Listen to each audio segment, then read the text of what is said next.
Roman is the biggest bad guy character in professional wrestling. When's the last time you got laid? Bro, less people wanted that than are currently watching our stream.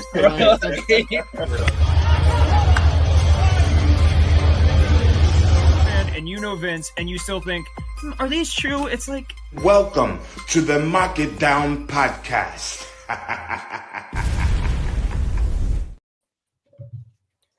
That was new. Hello, everybody, and welcome to another edition of the Mark It Down podcast. My name is Nick Cummings, joined this week by Matt Casone and James Jasanti. Back here once again to review tonight's episode of AEW Dynamite. We are coming off back-to-back great weeks following Big Business and the double show at Rampage last week in Toronto, and we were hopefully AEW was able to follow that up. They came out with a pretty good opening salvo, which saw Will Ospreay face off against Katsuyori Shibata in the first bout of the evening. Now, this match came about last week after Will called out Bryan Danielson for talking shit about him, and since Danielson had beaten Shibata, he wanted to prove himself to Danielson by also beating Shibata. Both of these guys had a match a long time ago in New Japan Pro Wrestling when Will was much, much younger, a junior heavyweight, I believe that is 7 years ago, as Matt is saying. Yikes. So this was an awesome rematch. I absolutely adored this match. We had Will Ospreay coming out on top after he hit a Tiger Driver, after which Shibata sat up into his crisscrossed seated position, and then Will just absolutely wrecked him with a hidden blade for the dub. But James, I love this match. I thought Shibata looked great. He kicked out of an Oz Cutter at 1, which was awesome. And then Ospreay followed it up by kicking out of something at 1 as well. I don't remember what it was. It was not a PK, but it was something pretty good. I think it was a sleeper suplex. He got Ospreay a multiple times in various submission holds, and the only way Ospreay was able to break them was by getting to the ropes, which I thought was a nice little touch considering he's the former pure champion Shibata is. And I really enjoyed the show of respect after the match where Ospreay bowed to Shibata, Shibata bowed back, and then upon standing up, Shibata lifted his hand. But great opening match. These two guys had great chemistry. It was a little mat-based in the beginning, so maybe a little slow, but that last 5 minutes was a hell of a fury and completely won me over. Absolutely. We talked about it last week. I know I brought it up and we discussed it for a little bit, how Ospreay is probably one of the most exciting wrestlers you can watch today. And Bryan being Bryan Danielson, one of the best, if not the best in the world, their styles don't necessarily mesh. And I was a little concerned going into Dynasty in a couple of weeks, will their styles be able to lead to a good match? And I think this match was a sample of what we're going to get. It started a little slow, it started a little technical, but they were able to mesh their styles very well, especially by the end. In the last few minutes, these guys had just gelled beautifully. And this is not a knock on Shibata, who I think is one of the unsung heroes of New Japan. But if Shibata and Ospreay were able to put on the banger that they did, I think it's only an inevitability that Bryan and Ospreay are going to elevate and raise the bar even higher. So this was a great matchup. Shibata, I'm really glad this guy is finally getting exposure on AEW TV a little bit more, especially live AEW TV. He has been in Ring of Honor for a good bit. He was wrestling Rampage for a little bit. And I know he was wrestling Collision for a little bit too. But Dynamite is the flagship show of AEW. So I'm glad that he got this time to shine. And Ospreay is just Ospreay. We are going to look back in a few years and just marvel at the fact that we've been getting this guy wrestling on live TV on a weekly basis the way we are. And it's just awesome to see, and it's awesome to be part of this era. Yeah, I agree. Like I always say, styles make fights, and that is true for both boxing and wrestling. And I think it was almost even a nice little warm-up mat for Danielson, as Ospreay heads into that match, because we can see now Ospreay, obviously in kayfabe, he'll have trouble with the submission style wrestling, but he'll still be able to counter that and then put on a great match as we saw tonight. No, absolutely. Absolutely. And I think it's telling. They announced, was I not supposed to speak? No, I threw it to Matt, but I don't think Oh, I didn't hear Matt. I'm sorry. I am so sorry about that. That's okay. I think he got a little distracted anyway. Yeah, It's no, what it is. He has no beard, and now like the sound isn't hitting his ears the same way. Yeah, I'm hoping the beard will grow back soon. But You look beautiful. Look at me. Look you. at me. You're gorgeous. Oh, thank you, buddy. You too. You too. It's crazy because both these guys, they've been through so much. Shibata, like career-ending, what we thought was a career-ending injury, almost a life-ending injury, and Ospreay, just really gnarly concussions that people were questioning his his longevity in wrestling and if he'd be able to continue, and just seeing them able to perform tonight and it's such a high level is really great to see, and hope they continue to have great matches and healthy lifestyles. um, I would say you guys kind of hit everything else about that. Where's my bruv merchandise? It's got to be an inevitability because the signs are there. It's being acknowledged on commentary. It's got to be coming sooner than later. It doesn't even have to be a good shirt. Like, just have a basic one that pops out, and then if you really got to work on one, fine, take the time, but have something already. Even if it's a bruv scarf, like that's an easy one. Like, scarves are big, especially with the UK guys. Footballers, yeah. I mean, the grizzled young veterans, aka the angry old men, they might be mad about it, but they'll get over it. Just give us some bruv merch, bruv. Come on. Yeah, I mean, you can even look at it something as simple as like the Yeet shirt, single word, 4 letters. They threw a little Samoan flair on it, and it's a huge seller. And they could easily do something similar with bruv. Make it red, white, and blue. Put the British flag in the lettering. Whatever you want to do. It's a very simple shirt, very simple scarf. You're right. They should make them. They did put a little bit more merch tonight. As I was flipping through Twitter before we hopped on, I did see some Lion Hook merch, which Thank God, guys, we did it. We did it. We got it. We got the Lion Hook merch. It's what we've been asking for. It is low-key kind of fire. It's gonna go in the Wrestling Smithsonian right next to the Y2AJ shirt. Yeah, that's what I was thinking. Yeah. But you're saying the line. I wish we had a picture because the Y2AJ shirt was awful, and I get why. But speaking of basic, but no, this one, it's Hook's logo, and then there's like just the word Lion, like just a much smaller font right above it, and it's like an orangey yellow type of deal. So it looked pretty good. The other shirt we got was the shirt that the Best Friends wore to the ring, or it was a Trenton orange with Chuck Taylor win the big one. Nice. I finally realized that Kris Statlander is no longer with them. Like, I kind of knew in the back of my head, but it didn't really dawn on me till I saw that new shirt. It was a very soft break because she still appeared with them even as recently as like a couple of months ago, like in backstage segments, and then just Willow. Didn't she walk Orange not to the ring, but at least to his entrance backstage at, I think it was World's End. I believe so. Not World's End. Whenever, I think it was I thought it was when Roddy beat him, but maybe I'm wrong.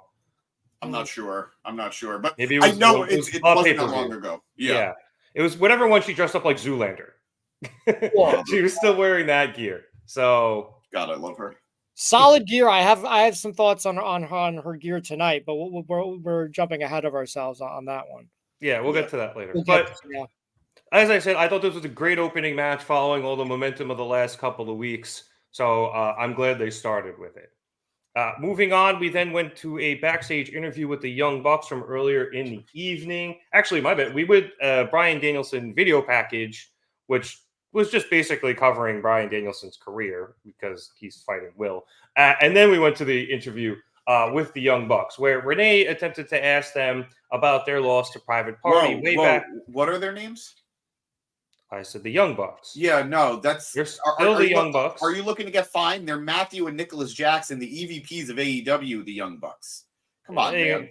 Don't have to do that every time. Get more Vez in here. Get more Vez in here. Come on, he's better looking too. Rude. I'm sorry. I was going off of what they said to Renee. I apologize. I know. I apologize. Anyway, no, the last part was rude. That's what they said to Renee. It's true. Renee asked them about their loss to Private Party way back at the original tag team championship tournament. This upsets Nicholas, who asked about her professionalism. And as James already basically told us, he asked where Marvez is. Matthew is able to calm him down. And then he goes through some things he wanted to mention. He runs down the things on the checklist they wanted to do since they've been back. First of all was retiring Sting, which they did. And I quote, retire his old ass. And then it was to restructure the Elite, which they accomplished by bringing in Okada, who won the Continental Championship, quote unquote, fair and square in a great match.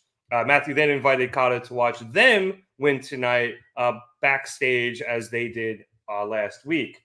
As for Renee's question, Matthew says the next thing on their checklist is to regain the AEW World Tag Team Championships.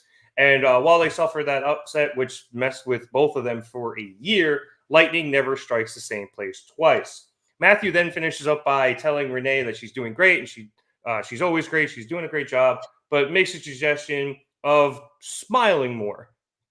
And then the brothers leave with Nicholas again asking where Marvez is. And then after commercial, we saw Okada pull up once again in his brand new red Ferrari. Go ahead, James. No, go ahead. I was going to ask, did either of you have anything on this before we head into their match? But I am enjoying the kind of good cop, bad cop thing from Nicholas and Matthew here. It's been a lot of fun. No, it's douche cop, angry cop. That's the beauty of it. Like, Matt is just, he's a smiling Matthew. See, I did it too. I at least got their names right. You did. Matthew is a smiling asshole. While Nicholas is just an angry beaver, and it's not okay. First of all, Nick, I would like to say to you, you two are gorgeous, you are stunning, and I apologize. I was just quoting the bosses of the company, so I'm sorry. Second of all, I do want to just backtrack a bit. I love the Brian bit. I love that Brian hype package. I just wanted to address that real quick. It felt like a real love letter to Brian's whole career, and it felt like, man, we really did watch one of the best wrestlers who ever did it while we were active fans. That's a beautiful thing to say. And just going back to Matthew and Nicholas, I love them. If you're Matthew and Nicholas, we're Nick and Matt. We are missing out on a little bit of a bit of not having our names be Matthew and Nicholas on the Cryons, but we'll do that when we do like a Young Bucks video exclusively. I'll be honest, I feel a t-shirt, a Mark It Down t-shirt coming on. So that or we do it for Halloween. yeah, that would be good too. But good stuff from these guys. They are just natural heels. I'm really enjoying their stuff right now. And I know Matt disagrees with me, but I really do think in the long run, it was the better choice for them to not win the tag titles. Because I think we're seeing it on a weekly basis, just how shitty they are without them. Like, you heard what Matt said. We had goals. One of them, the first one, was to retire Sting, and we did. Well, Matthew, he was going to... Matthew, that's a fine. We got to put it like a coin jar. They were going to retire Sting, win or lose. And no matter what, even with that loss, they still get to say, I retired Sting. And you just want to smack them for it because you know that they didn't actually do it. But that's what I'm enjoying coming out of it. So, and again, I know that's just me, Matt. I know you disagree, and that's totally fine. But I think we have seen now that they were able to capitalize even through the loss. And, yeah, just good stuff. And Okada just looks like a goddamn superstar. He really does. Matt, did you want to respond to what James was saying? Sure, yeah. I hate you, James. No, yeah, Okada looks great. Very cool car. What? Oh, what's up, fellas? Yes. Hey, Ignacio. Shout out to Ignacio. He took me to see Godzilla versus Kong last night. We had a great time. Oh, so jealous that you guys went. I really wanted to go. Wait, hang on. I need to hit the button. How was it? I fucking love Godzilla movies. How was it? It was decent. The action is great. All the character stuff is kind of like boring, and they try and be a Marvel movie with the jokes, and they, for the most part, they don't land. I could also say I've never gone to a movie with Matt that I've heard coming out of it, hey man, did you like it? And his first answer is, yeah, I loved it. It's always, it was all right. And I've never come out of a movie with him where he just loved it. I feel like this is a movie I'm going to love, though. The way you're describing it, I love having a few beers, and I love watching Godzilla a couple deep. It's so there's a lot of fun. Like, there's a lot of good action. Like, it's really cool. Jumps right off the bat. But we'll talk about that later. The thing that annoys me about the Bucks, like, oh, we retired Sting. I just kind of roll my eyes, and I'm like, eh. That's the point. That's the point. I would much rather be like, boo, fuck you, boo, I hate you. Like, that's what I want. That's the joke. No, I'm just saying the difference, Anyway, Renee is great here. I think she's a solid part of the company. You know what I mean? It's not like just like, oh, I'm John Moxley's wife and I worked in wrestling. Like, give me a job. She's always been great, and I think she did a really great job tonight. I think she has good reactions. She speaks well, and she's not distracting. Like there's been complaints about some people, I'm not going to name names, in their roles who are like distracting from what their job entails. So, can you guess what I'm going to say? No, I was just going to say, have you seen Renee? I'm pretty fucking distracted. She is a very pretty lady. Bonk. Don't kill me, Mox. I was talking about someone I don't have an issue with, but some people they don't like. I was about to say Aubrey Plaza, but Aubrey Edwards. The ref. Yeah, some people don't like the way she presents herself, and I get it. But I grew up with Earl Hebner hamming it up on screen. Aubrey's fine. I have a gif of Earl Hebner kicking the shit out of DX. Like, yeah, that's amazing. And a crotch chopping them. It was great. I love a good ref, so you won't hear the complaints from me. Yeah. Can we all agree there's no easier way to get heat in 2024 than to have a man tell a woman she needs to smile more? I think brilliant work. That's been over a decade. I thought you were going to say, is there any bigger way to get heat than being like a woman in pro wrestling? And I'm like, yeah, that'll do it. Great. Now I'm distracted again. Yeah, bonk, self bonk. Everyone give themselves a bonk. I had a friend back in high school who became a photographer when he was in college, and when she visited doing stand up, I think. And he just started to, like, he was just like, hey, can I take your picture? And she was like, yeah, sure. But can I wear your glasses? And then he just did like an impromptu photo shoot with her. And I've never hated somebody more, I think. I thought you were going to say he asked her to smile or something. And I feel like that's the one time it might be like appropriate to ask a woman to smile if you're the photographer during a shoot. I don't know. I'm not a photographer. I'd have to ask my photographer friends. Yeah, we'll run a poll on that later. Yeah, but I think we should move on from this segment. Yeah. It was fun. Oh, yeah. We move on from the Young Bucks to the Young Bucks as they faced off against Private Party. Brilliant booking. Brilliant booking. In the quarterfinal round of the AEW Tag Team Championship tournaments. Matthew, during his entrance, with a great bit of work by telling the camera and thereby Excalibur to start doing his read for the upcoming Double or Nothing pay-per-view that's going to be in Las Vegas. I thought Matthew did a great job there. There were some really cool spots early in and around the barricade where we saw Private Party be able to hit the silly string on the barricade instead of the ropes where they usually do.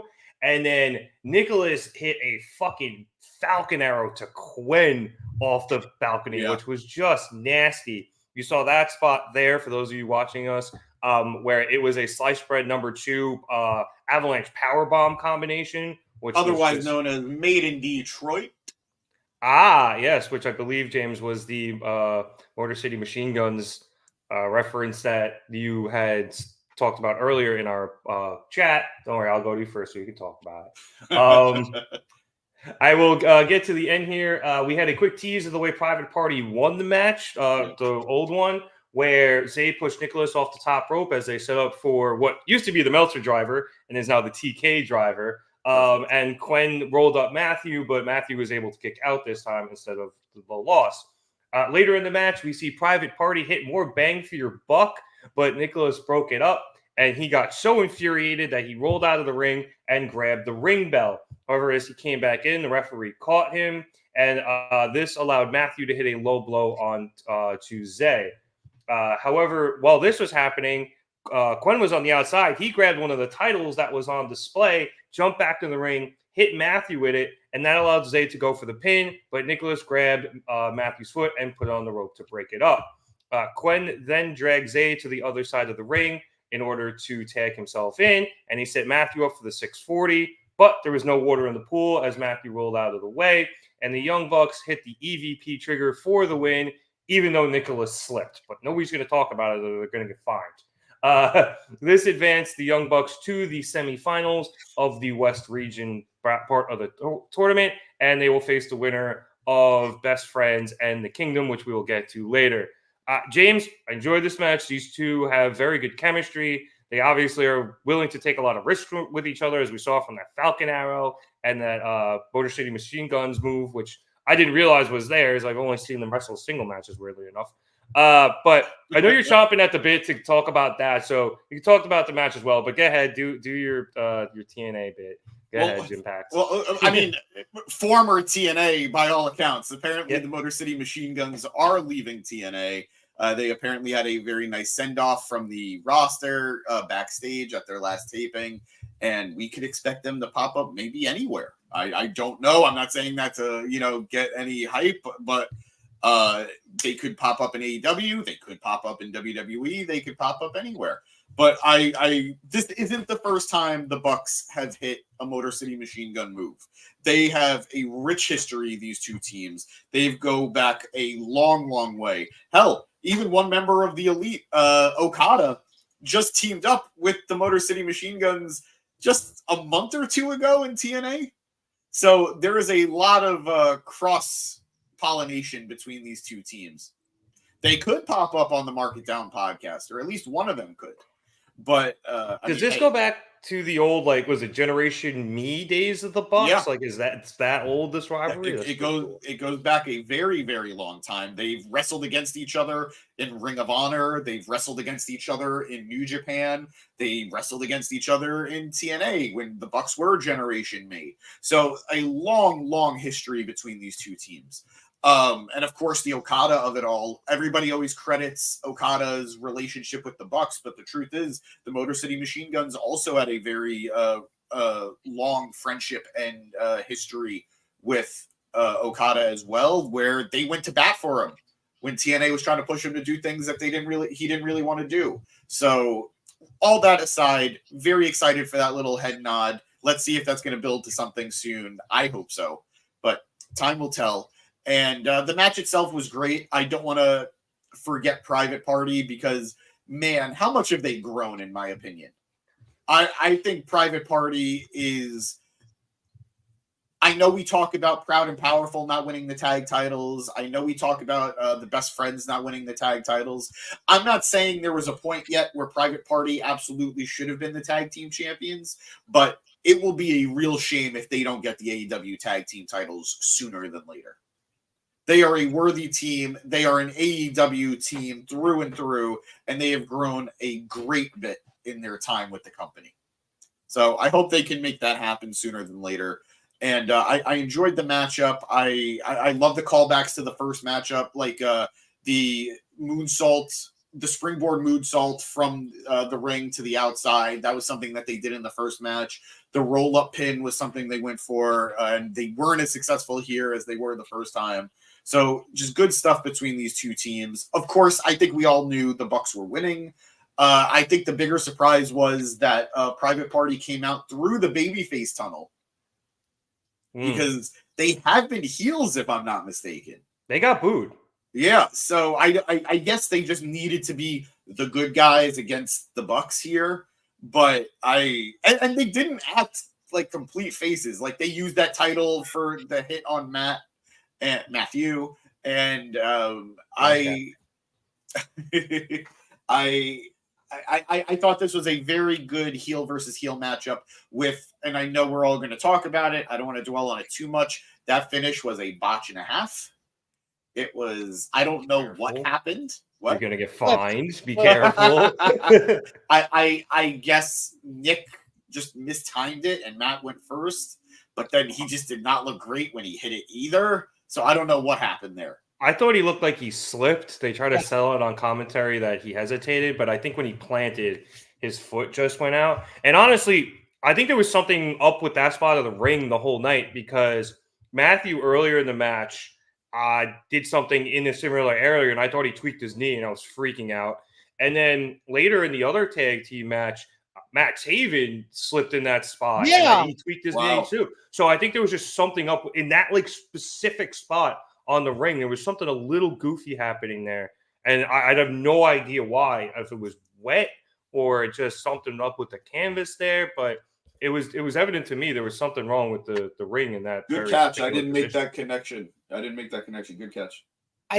I think what happened was that Michael Tozawa was in the ring before some of his oil on that spot. First clue, Kenny's coming back, guys. It's happening. Yeah, they're planting the seeds for sure. First, you plant the seed.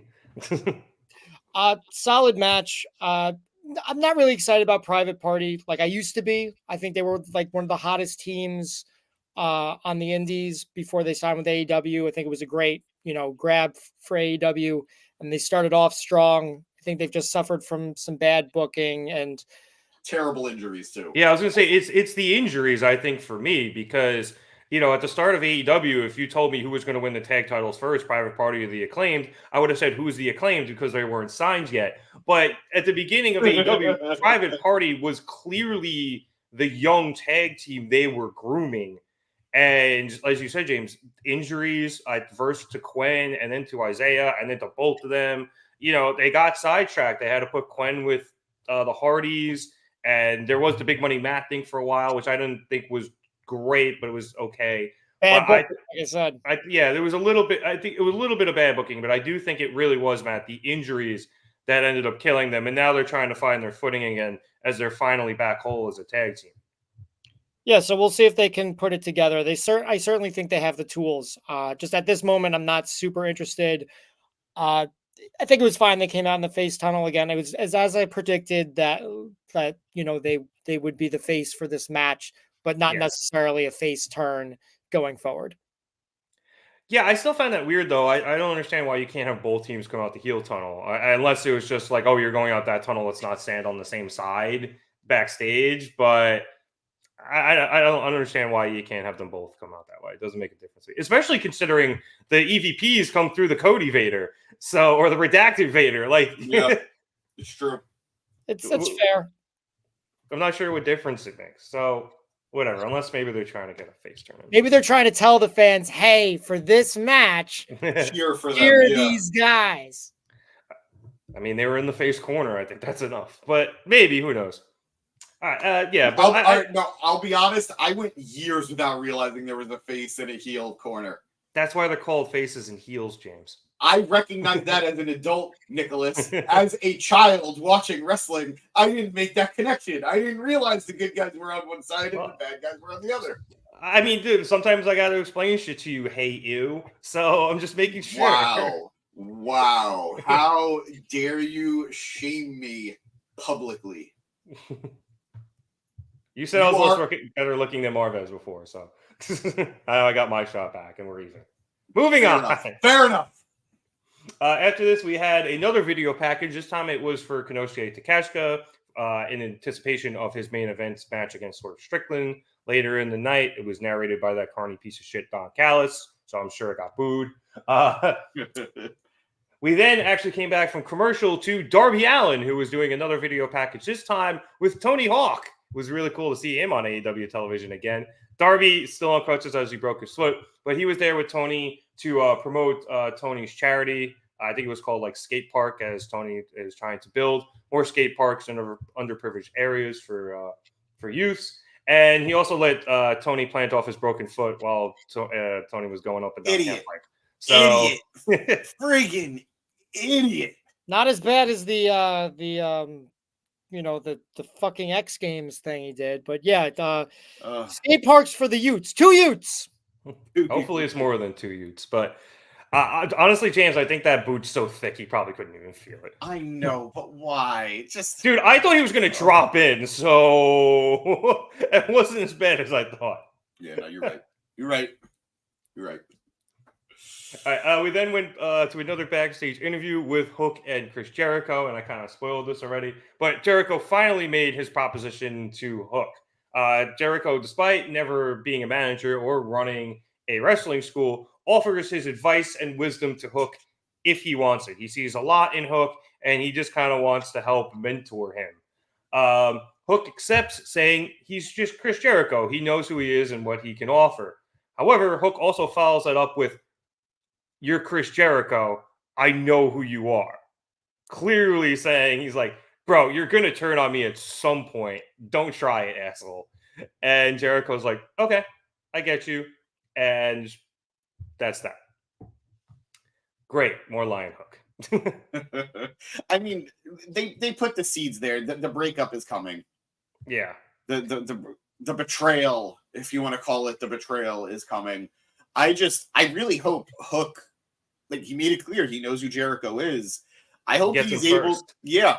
I or at the very least, if Jericho tries to betray him, he's ready for it. Yeah. But all I know is Jericho announced a Fozzy tour in October. He's going to be like every day of October, he's going to be away. So we just got to get to October. It's too far away. I mean, my question is, who cares? Like, you beat the guy already. What's he going to tell you how to do? What to do? How to lose? No. I know. I'm terrible. too harsh. I don't think it does anything for Hook. Maybe the casual viewer who knows Jericho and doesn't know Hook, maybe that it does something for that person. But I just don't think Jericho benefits Hook. I don't think this benefits Hook. I don't think Hook needs it. I mean, we just talked about that match he had with Samoa Joe like a couple months ago. I agree, but I also think that you think this is a legit partnership and not just a storyline, which this is a quick thing that's not going to last long. This is designed to get Jericho to turn on him. This isn't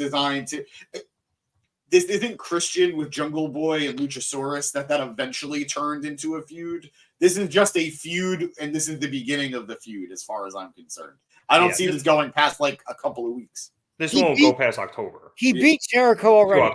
He beat Jericho already. That's the feud. Jericho should have said, "Hey, I want to be your mentor tonight." And Hook should have been like, "No, thanks. Bye." And I feel like that would have been great for Hook. That would have been like in line with his character. I don't know who this guy is who's like, "Yeah, I respect you and everything." It's like, Hook, you barely talk and you whoop people's asses, and that's what we like about you. And you eat chips. I don't know what this like baby face stuff is that you're doing. You're supposed to be like a face, not a baby face. I mean, he can't help that, and we should all just be thankful. We should all just be thankful he doesn't look like his father. But that is, I love Taz, but do I want to look like Hook or do I want to look like Taz? My dad looks like Taz, and my dad's a handsome man. So, and our dads look the same too. So you're going down a. I love my father so much, and he does not look like Taz. Rev, you know my dad. Does he look like Taz? Not really. But our dads look alike, and we look alike, and my dad looks like Taz. So that's what I'm saying. Wait a minute. So you work for the bank, so bank works for me. Ipso facto, I'm your boss. Wait, so is the argument here? Our dads look like Taz. We look like our dads. We look alike. So we look like Taz? No, we don't look like Taz. We look like white. Our dads and Taz are very tan. All three of those men are very tan. Producer boy, please, I wish you had pictures of all three of these men to put up next to each other. Oh my God. No, don't give him an excuse. That was, I don't know what just happened, but that was funny. I very much enjoyed that line of thinking that we just went through. But I think I pulled a hammy. Just went on because it was quite a stretch. He's looking for our dads now, I think. Yeah, I'm looking at his screen and there's like stuff coming up. No, he's just looking up other shit. We're good. That would've been She's really probably good. looking for Taz. But yeah, I don't think this lion hook thing. Taz looking Good enough. What a random tweet. I don't think this is going to go very long. Hopefully, it doesn't. It's just kind of Jericho latching on again, and here we are. All right, let's move on. We then had the match for the number one contendership to the TBS Championship, which saw Willow Nightingale face off against Kris Statlander, against Skye Blue, against Anna Jay. This obviously had Mercedes Moné on commentary because we had to get her on the show somehow, even though she didn't really contribute much there. Chrome asking where Matt's beard is, Matt. I shaved it. I met Becky Lynch. Was that yesterday? So I dressed up as her. I wish we had a picture. There's a picture in the group chat, but whatever. So I dressed up as her. It was great. She's great. Go out and get her new book. So beard's coming back ASAP. Hopefully. So I'll just jump to the end of this match where we saw Willow take out Skye Blue on the apron, and Statlander was left one-on-one in the ring with Anna Jay. Stat attempted to go for Wednesday Night Fever, but Anna was able to reverse it into a roll-up that Statlander then powered out of. Anna then hit a head kick that knocked Statlander out of the ring, and that allowed Willow to sneak back into the ring, catch Anna from behind, as we have the picture there of Matt and Becky. Worth it. 100%. Oh, it's even Bloody Becky too, which is better. Willow was able to sneak up from behind on Anna Jay, get the gun wrench, and hit the Doctor Bomb for the win. After the match, Julia Hart snuck in from behind and hit Willow in the back of the head with her title, and she stared down Mercedes Martinez until Statlander came back into the ring and drove her off. As Julia and helped Skye Blue up the ramp, and Statlander helped Willow up, Mercedes continued to stare down Willow as she becomes the number one contender for the TBS Championship, and I believe that match is going to happen at Dynasty. Matt, I enjoyed this match. It was nice to see all four women in this match. I like seeing Anna Jay on TV. I know she's kind of similar to Private Party, falling behind some of the other women who came after her. For example, Skye Blue, very similar situation. She was very young, given opportunities early, and I think she's made a little bit more of them than Anna. But it was nice to see her on TV, even if it was just to get the pinfall loss. But I thought this was a very good match out of all four women, and we shouldn't be surprised. They're all very talented. Yeah, I think AEW has had a few weeks now and I might have missed a couple episodes, so it might even be more weeks, but they're just really solid women's wrestling. Like, they're on a roll. And I think Mercedes Moné, obviously she hasn't competed yet, but that's been helpful. And you did say Mercedes Martinez the last time. Thank God. Oh, did I really? It happens. It only happened once. But... Wow. I haven't done that at all. Well, luckily they're not on the same show. I assume she's still in ROH. Yeah, she's doing Ring of Honor stuff. Cool. I low-key spoiled her return once. It happens. On her Instagram. Chrome, we'll get to that in a second. Yes, yeah, we'll definitely will.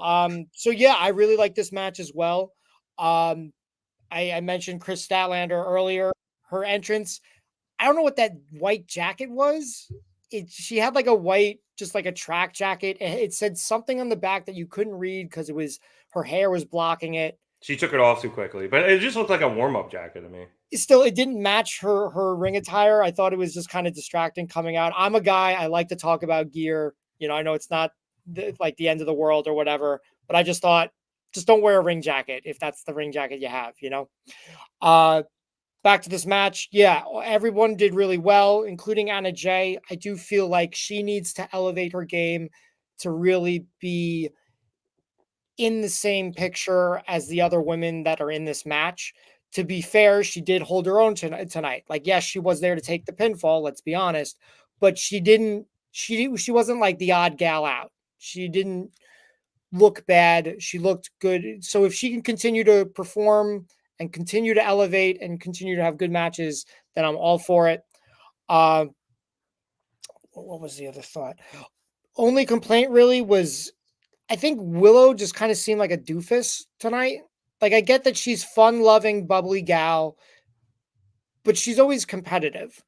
And tonight there was moments where, again, she felt like a doofus. Like she accidentally kicked Kris Statlander, and she's like, "Oh my god, like what have I done?" It's like, bro, you know you're in the same match. You were about to lock up, like you were about to like physically go at it. So it just kind of was like that didn't work for me personally. And then the big gripe I had was after she hit a big move, I believe on Skye Blue. Yeah, she hit the apron move. Yep. Yeah. She like kind of like staggered off to the side, high-fived a few people. Oh my I god. did see that in the back. Like, fine, fine. And then she runs to the other side to high-five more people. There's action going on in the ring. Anna Jay went for a pinfall. If Anna Jay had won, you would have looked like the biggest, dumbest fucking idiot of all time. And you're not. You're a smart lady. Like, you won the match, so, you know, there's that. But you still looked really dumb in that moment. And I don't like that because she's not dumb. She shouldn't be booked to look dumb. And maybe she did that on a whim. I don't know, but it didn't look good to me. But still very, very good match. Fun to watch. Couple botches in the beginning, but they totally overcame that. And they really put together a really nice match. I'd love to see it. Want to see more. You know, I was going to defend Willow because I tend to, especially against you, it seems. But I love Willow. yeah, and because I didn't necessarily mind the whole, you know, the interaction she had with Statlander in the ring, but I can't defend that. I saw her high five after the apron move, but I didn't see her continue to go around the ring and do so. That's fairly egregious. And maybe it was her like stumbling and she just happened to sneak some high fives in, but I didn't even see it. So the fact that she's doing that during a match it's very strange, I think, in the storytelling of the match, man. It was weird because she was here on this side doing the high-fiving, and then she walked across to the other, like, you know, there's the entrance. She walked She was across the ramp entrance side to get to the other corner to high-five. I was like, what is going on? like, and I understand she had to kill time before her spot to rejoin the match and win, but yeah, there's probably better ways to do that. So a little strange, but I think other than that, James, again, very enjoyable, very well wrestled match. I think the only bad part about this was just Mercedes not really giving anything on commentary. I thought she could have done more, but done more. She presented herself fine, but not much given there commentary wise. Look, I've said it. Mercedes is my favorite of the four, but I can admit she never really sounds super comfortable when she's speaking. She is not the best promo of the four. But she's been good on commentary in the past. Maybe this is because it's a new team. There's 3 people there. They tend to talk a lot. Maybe she's it's also a face here. She's also a face here. When she was doing commentary for WWE, she was typically heelish. Yeah, but she's still shit talking like a heel. I guess, but I wasn't too surprised. It's disappointing, but I wasn't too surprised. Match itself was good. Again, I'm just so happy to see so many women being highlighted. I feel for Anna Jay because her trajectory was just like we've talked about it here on the pod before. Her trajectory was just like hit with a wrecking ball when Brody Lee passed away. Yeah. Like she was developing at a solid rate back then. They weren't overexposing her. They were making her look good. And then she turned face because the entire Dark Order turned face. And her style just did not allow her to wrestle as well. So she just really hasn't recovered. And she is there's a new champion. Let's throw her in as an early defense. Yep. Girl, like they use her for that spot so often, which shows that they have faith in her to carry a match or at least be part of a competent match. And I think Matt said it well. She has developed, like she was looking pretty green even early last year, in my opinion. But I think she's doing a lot better this time around. But yeah, I look at Julia Hart and I see that was everything they had planned for Anna Jay in some capacity. Yeah. And it's just a shame. But she held her own well tonight. All 4 women looked great. I agree. The Willow stuff, it is on par with Jeff Hardy dancing as he's coming down to save Matt. But yeah, I thought it went the way it needed to go. They are really painting a story or painting a picture here of Willow being the winner and Stat being the loser. Yeah. Like they are, we're really getting there, and I would not be shocked if we saw a Statlander heel turn at Dynasty. You think costing her the match? I think so. I would like that because I would hate to see Willow win the title just to have to lose it to Monet. See, yeah, no, I agree. In my ideal world, Mercedes takes it off of Julia, and then Willow takes it off Mercedes down the line, and we could just move from there. But I don't know. It is an embarrassment of riches right now when it comes to the women's division in AEW. There was a point where it felt like there was only ever one real clear successor for whatever title, and now we are being presented with options, and it might not appeal to all of us the same way, but at least there are options now. It's not just, well, if it's not this person, I don't know who it could be. Now there are options for how these things can go, and I do appreciate that. I do want to go to the comments real quick. Chrome saying Anna Jay has been wrestling over in Ring of Honor.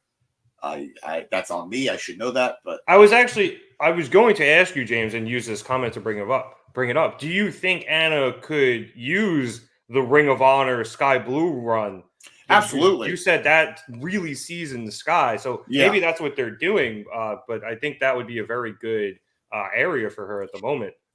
It's tough for a lot of us old school Ring of Honor fans to accept, but the reality is Ring of Honor is being used right now, at least when it comes to the women, to really put them through the NXT kind of training ground, you know?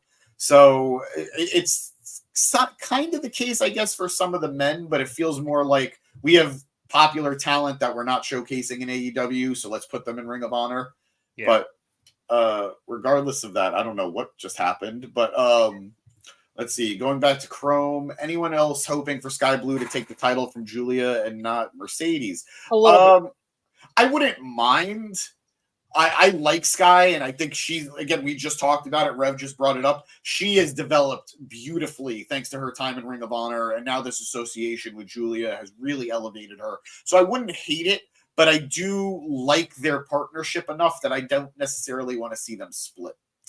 Can I say something real quick? Go ahead. I think it's like you said, we have options, and it feels valid that we have two women's titles. Like, and I mean, you're not like, oh, I can't believe that two titles, because we have so many great options, and it would be crazy not to have. Like, I'm not a huge Julia Hart fan, but at the same time, it would have been crazy not to have Kris Statlander be champ and Toni Storm be champ at the same time. I don't know if it's really valid to have two titles in Ring of Honor. That's a discussion for another time. But it's great. And is there a second women's title in Ring of Honor? They're making one, yeah. Oh, it's the mid card. See, are they making another television title? Because it would be a women's television title. Yeah, I don't mind. Like, personally, I think WWE desperately needs a mid card women's belt. Yeah, because those tag titles ain't doing it. They really aren't. But I think actually that you said it. I've been saying it, and I feel safe to say it because Danny's not here. I think AEW desperately needs an AEW women's tag team title. I really think they need it. And considering how many women are often partnered up, you have Statlander and Willow. Back in the day, we had Penelope Ford and the Bunny. We had Anna Jay and Ty Conti for the longest time. What are they? I was going to say Damage Control, but no. Ruby Soho and Saraya, or now I guess Saraya and Harley Cameron. But there are so many women partnerships that they could use and better utilize to put these women on TV. But that's a story for another day. Outside of what you were looking for. Thank you. Let's just keep going real quick. There's a comment in here you're not going to be happy about. I know. Go ahead. Athena better not show up at AEW after losing the title to Shida. I don't like Athena at all. Chrome, I enjoy you. I enjoy whenever you come here because I love your insights. I love your comments. But my man, what can you have against Athena? This woman is the best wrestler that nobody's watching. That TK is employing. right now. She is so good. She had the run of her career. Quite frankly, I think she had one of the best title reigns of last year. So, Really? Sheeta beat her? what? Sheeta beat her? Sheeta faces her at Supercard. Supercard of Honor, yeah. Oh, gotcha. Sorry. And I think realistically, there's a good shot Sheeta takes it. But I don't know anymore. I know better than to bet against Athena at this point. You are killing me, bro. Athena sucks, man. Woo, boy. Wait, okay, so I've seen people criticize Athena on her promos before, so I can understand perhaps not liking her there. But Chrome, you got to admit she's very, very good in the ring. I don't think I've seen a bad Athena match ever. At least, You know why? You know why you haven't? They don't exist. Zagak, like even her WWE matches, not NXT matches, her WWE matches, even those were still pretty good. And that was not a great time for the women, and at that point. But yeah, all right, Chrome saying it is the promos for him, and I think that's an understandable criticism. I do. James is going to get very mad about it, but we enjoy your enthusiasm. I didn't even know she did promos. I thought she just like did this. Like she's doing a lot of heel work. Her stuff with Billy Starks, who works for AEW and Ring of Honor, Eric, and her work with Lexi Nair has been great, and she is carrying herself well behind the stick. But I digress. Yeah, reasonable people can disagree. I guess. Before James goes crazy. All right, we moved on next to a backstage interview with Dustin Rhodes. Dustin's been on a bit of a tear recently, and he's been seeing all of the bangers that the AEW roster has been putting on this year, which makes him all the more passionate. And I think he said, 55, 56 years 55. old? And he wants to continue to put on some bangers himself. Butcher then comes over and interrupts him. And once they all get over the smell of Butcher's mustache, okay. It has a musk. It has a musk. It has a musk. He challenges Dustin to a match on Rampage, wanting to get some receipts from what was it? Their match a couple years ago. I'm trying to remember what it was called. Not the Bull Rope match, but the Bunkhouse match. Bunkhouse match. Thank you. I knew it was one of those down south type of deals. We then went to a quick little video package with Timeless Tony Storm and Ben Mankiewicz from Turner Classic Movies. They've been using Ben a bit more. I think James mentioned last week that him and RJ City had a little thing online where Ben didn't know how to say AEW.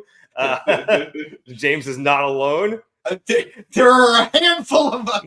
There are dozens of us. Ben congratulates Tony on being AEW Women's Champion still, and Tony congratulates Ben on whatever it is he does here. She then asks Ben to crispin his pronunciation, to which he responds that nobody in America says crispin, but he'll try. Tony then gets him to try to say, chin up, tits out, watch for the shoe.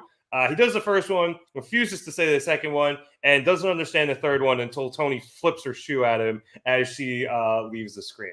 So just fun little segment with her and Ben Mankiewicz. And I like that they're using Ben. I always liked him watching old movies on Turner. So yeah, it's funny to see him on a wrestling show. We then came back from commercial to a Swerve Strickland video package, obviously, again, for the main events, which was pretty cool. Also, 3 video packages for wrestlers today. Thought that was a lot, but okay. And then we went to our other quarterfinal match in the AEW World Tag Team Championship Tournament, which saw the Best Friends, obviously being comprised of Orange Cassidy and Trent Beretta, face off against the Kingdom, Matt Taven, and Mike Bennett. Still almost call him by his other name every time. Own it. I'm sure he'd be okay with it. Own it. Good old Mike Kanellis. So anyway, I will head towards the end of this match where after Orange is able to kick out of a proton pack, great name for that move, by the way. Love it. Trent is able to shove Taven off the top rope as they were going for the spike pile driver, and then he and Orange hit the beach break stomp combo that Bennett is able to kick out of. Orange and Trent then hit back-to-back tilt-a-whirl DDTs on Taven, and they try to give the people what they want, but Roddy jumps up onto the apron as he was out with the Kingdom. Chucky T obviously out with the Best Friends. And Roddy distracts Orange. Chucky T then comes over and pulls Roddy off, but Roddy's able to get off a right hand to knock Chuck over, and then jumps into the ring and sprints across, leaving his title in the middle. The referee goes and grabs the title to give it to the timekeeper, and Orange uses this opportunity to hit a Tope Suicida onto Roddy. However, because Orange left Trent alone, Trent gets taken out with a double team by the Kingdom, and then they set him up for the Spike Pile Driver once again. However, because the referee was still distracted with the title, Chucky T is again able to get involved. He pushes Taven off of the top rope, and Trent rolls up Bennett, giving them the win and allowing them in advance to the Western Conference semifinals against the Young Bucks. Actually, it's the Western Division. After the match, the best friends try again to give the people what they want, but they are again interrupted, this time by the Young Bucks. The EVP's music hits. They come up, the redacted Vader. They step out onto the stage. They laugh a little bit. They step back onto the redacted Vader and go back down. Figuring discretion is the better part of valor. But James, another solid match here. The Kingdom, I think, have been showing people a lot because they came into with a reputation. They're just like, oh, you know, they're maximum the Ring of Honor tag team champions at best, and otherwise they're just like a mid-card tag team and good cronies. But I think we've been seeing really, really good ring work and character work out of them. Mac does not agree. Since they've been in AEW, at least for me, I thought the stuff they were doing with Adam Cole before, you know, right after his injury was really good, as they were just kind of lackeys for Roddy. And I think we've seen good ring work out of them at minimum. Perhaps maybe not since Undisputed Kingdom was formed have they been doing great stuff. But they've had good matches. I thought we saw another one here tonight. And I also think that we see an instance here where Trent had to do this on his own because Orange's bullshit got in the way, and it almost cost them. And I think this is another little bit of storytelling that is going to lead to the eventual Trent heel turn, and I don't want it, but it's coming. Sorry. I hope this leads more to Orange stepping down and revealing that Chucky is healthy enough to take the spot, that he shouldn't be part of a tag team. That's what I hope more so than anything. But I think you're right, and I think we're going to get the heel turn instead. Chrome saying, TK is really pushing Trent. No, do you think they win the tournament? I want EVP Elite versus FTR. Yeah, I don't think the best friends are making it past the Elite. I unfortunately think this is the end of their story. But I think there's a chance, because I do think that the Trent storyline is a thing they've been teasing for a while now. The loss could help progress that as well, but I think a loss in the finals would hit more. Yeah. But I do think the EVPs, they do really have a really big storyline and a lot of momentum going on right now. So tough call. It is. There is no wrong answer, but I think there is more of a right answer. I'm just, if I'm going to be honest, I'm just not thrilled that the Ring of Honor Tag Team Champions didn't make it past the second round of a tournament for another title. In which they got a bye. So, you know, a little disappointed there, but it is what it is. Go ahead. I was going to say, technically they didn't get a bye. They just didn't have to play in the playing game. But. Exactly. I like Taven and I like Bennett. I like the role they're in as a tag team. You know, I was there. Matt and I were there. Rev, were you there when Taven won the Ring of Honor title in Madison Square Garden? No, I was not watching Ring of Honor like that back then, unfortunately. I was there when that happened. Matt, were you there too? Yeah. Did Kenny fire Adam Cole? Was that one, or was that No. That was just a Ring of Honor event. This was a G1 Supercard of Honor event.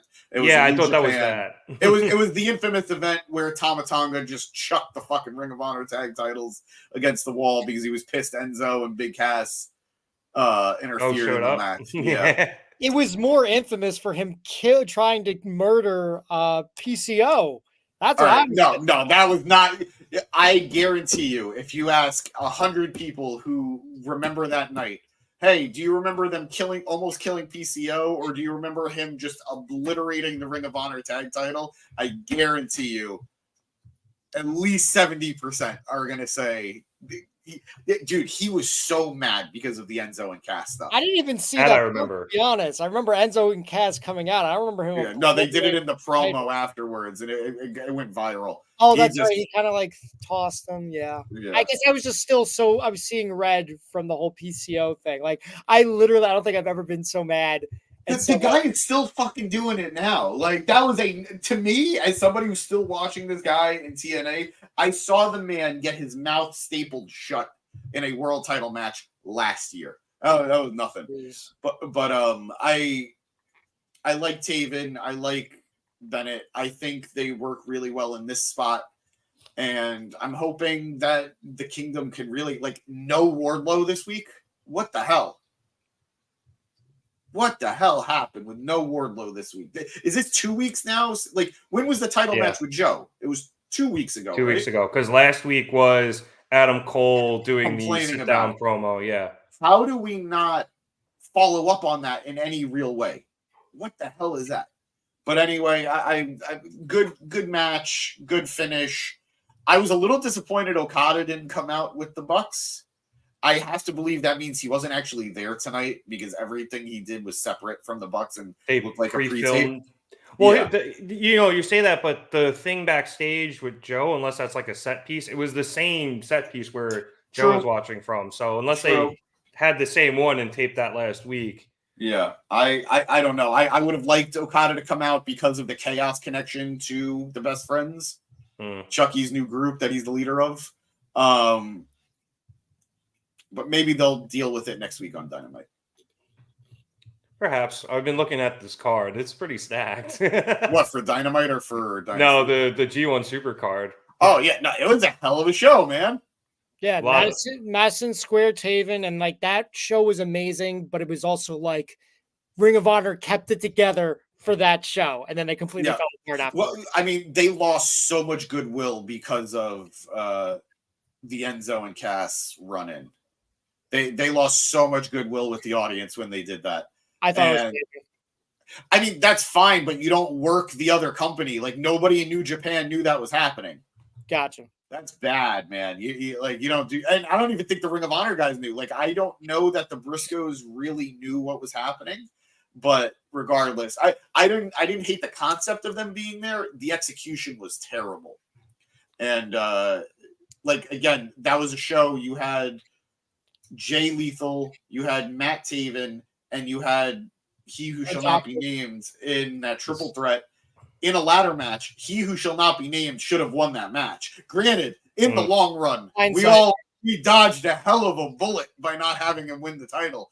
But in that day, absolutely, it should have been him who won it. I think I counted 13 AEW guys, Ring of Honor guys on this pay-per-view, and 2 people who believe the Earth is flat.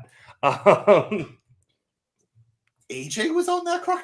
Yeah, the flip was. I think I might have conflated a certain villain also thinking the Earth is flat. Flip puts his milk in before his cereal. That's all we need to know about this guy. Yeah. I definitely I was at an MLW show in Florida years ago, and there was a match with Sammy Guevara and another dude, and throughout the match they kept arguing which goes first. I think Sammy Guevara said milk before cereal. Yeah, that's insanity, and that is the mark of a serial killer. No pun intended. All right, moving on. I was saying, I got a little distracted, but I think Matt covered his thoughts on this match, right? Yeah, close enough. Okay, but I enjoy it. I think it does make for a good showdown. I guess it's next week when the Bucks face off against Best Friends, so I'm looking forward to that match. All right, moving on. Next up, we had a backstage interview with Kyle O'Reilly. Kyle is still in I'm happy to be here mode, but he got his first win last week, and he's thrilled about it, saying he felt good to rip the Band-Aid off and pick up the win. Renee then asked him about the Undisputed Kingdom coming out to celebrate with him afterwards, and if that changed his mind at all about joining him. Cool Kyle says that he loves them, and he was, happy that they came out to celebrate with him, but he's going to continue to do things on his own, one match at a time. We then came back from commercial with a video package for Adam Copeland right after he won the TNT Championship last week by defeating Christian Cage in an I Quit match. He was there backstage, completely covered in blood, with Spike next to him, and he said that going against someone he grew up with in their hometown is something you dream about, even though Christian has kind of tainted it with his actions over the last few months. He calls his title win his first real one since 2011, and he could not be more grateful, obviously not counting his title win at World's End. And I don't think he's had any since he relinquished the title all those years ago. So this is cool for him. Anyway, he then declares that chapter is closed and a new chapter is opening, and that will be defending the TNT Championship in the return of the Cope Open, which will start again this Saturday on Collision. And you say that, but I'm actually a little excited about this because I think he could kind of have like John Cena US Open Challenge type of run with this title for a little while and put over some good talent. So I'm actually excited to see what he does with this title. I think he can too, and I said that kind of mockingly, but I shouldn't have. Copeland has been doing everything right in his AEW run. I don't have a single complaint about anything he's been doing. Maybe he shouldn't have had the Cope Open before having a title in the first place. But I'm looking forward to it. I'm really intrigued what they do with the TNT title because it really does feel like the least important of the 3 mid-card titles right now, and that's a shame because Christian did incredible work with it, but it really did just feel like a prop for Christian at that point. So I don't know what they do now to make me feel like I think an open challenge concept is going to do wonders for it, but 3 mid-card titles, as somebody who likes seeing title matches, I never thought I'd say that this feels like they're in a dangerous territory of one title always feeling kind of like the lesser. But I don't know. Right now, the TNT title has a lot they need to do to shine it for me. I guess that's fair because it's been with Christian, and the one that had a little more shine recently, I guess, was the International Championship because Orange was defending it so consistently. I think maybe now we're going to get a little bit of a flip. I think Roddy's not going to defend the International Championship so much, and now the TNT Championship will be able to get some shine with this Open Challenge. And then obviously you have this third title, and it is brand new, but they put the Continental Championship on Okada. That automatically makes it mean something. I'm right there with you. The Okada is champion, huge. Copeland having the Cope Open, huge. But that's what I'm saying. Now I feel, and you just put it, Roddy as the International Championship, that title is going to take a back seat. And that feels like a shame after all the work Orange put in for so long with it. Yeah, it honestly really does, because that has been the workhorse title. Even when Pac had it, like, he was defending it in Britain. I think he maybe defended it once in Japan. I'm not entirely sure about that. But I know he defended it overseas. So, and that was back when it was the All-Atlantic Championship. So, those were the days. And Roddy being a guy who, like, seemingly even as a heel wants to go out and prove himself, I thought we'd get some more matches, but it really has taken a backseat because of the Undisputed Kingdom stuff. And it feels kind of like you said with Christian, it's a prop for the Undisputed Kingdom instead of being something that means something once again. I did just want to throw in something Chrome said in the chat saying the Undisputed Kingdom needs MJF back. Yeah, they do. We all do. They really do, because you can see it like just with the international title being a small symptom, but they have no one to go against right now. They are not even – they're not going to be on Dynasty, are they? Not that I'm aware of. I'm assuming Roddy gets a match, like a title match, but they haven't set anything up for that yet. That's insanity to me.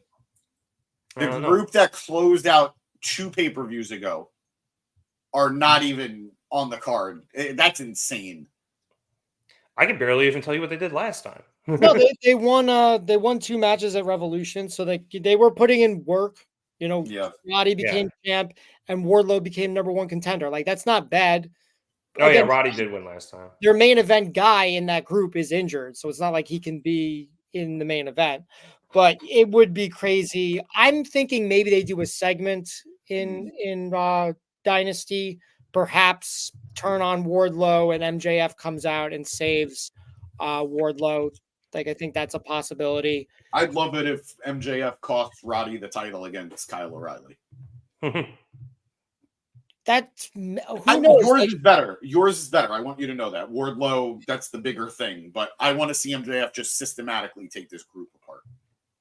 Gotcha. Yeah, I don't think, because then I feel like Kyle would like just kind of, even though it's great he'd be champion, he kind of would just lose positioning, I feel like, somehow.